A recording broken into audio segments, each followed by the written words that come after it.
Sir, ও sir, আমার 10 টাকা দিবেন, করে ভাত খাইতাম।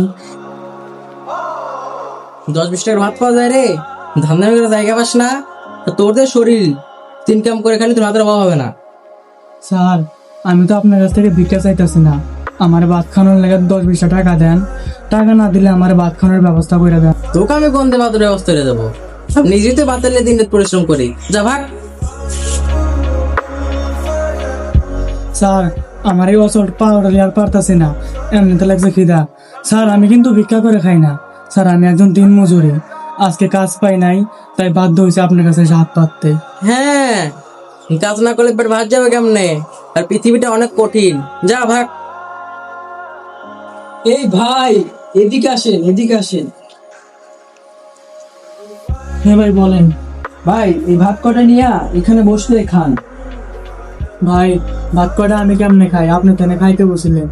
ভাই, ভাতগুলো আমি কিভাবে খাই? আমার থেকে তো আপনারই বেশি ক্ষুধা লাগছে। নেন, আপনি ভাত কয়টা এখানে বসে থেকে খান।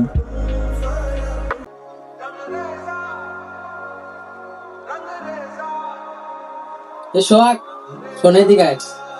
ভাই, আপনি বহেন, আপনি ভাতগুলা এখানে বসে থেকে খান। জি ভাই, বলেন। তোর কি দিন দিন ধরে তো উপলাই বাড়তেছে মানুষের জন্য? তো তুই যে আমাকে খাবার দিয়ে দিলি, তোর খাবার কি ভিতরে রান্না করে রাখছে না? আমার থেকে ওই লোকটা বেশি ক্ষুধার্ত ছিল, এটার জন্য আমার খাবার কয়টা পরে আমি খাইতে দিছি। কি? তুই আমার মুখে মুখে তর্ক করিস? তুই কি চাউল ঘরে কিনে রাখছিস যে মানুষের দয়া দেখাস? ভাই, এত অহংকার কিন্তু ভালো না।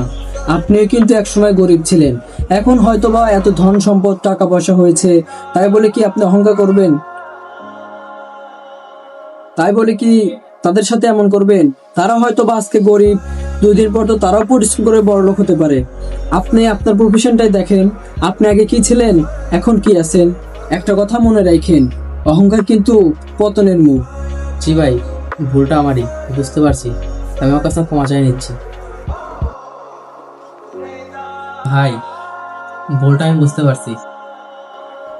আসুন, আমরা সবাই ধনী করে ভুলে যেয়ে সমাজটাকে সুন্দর করে গড়ে তুলি।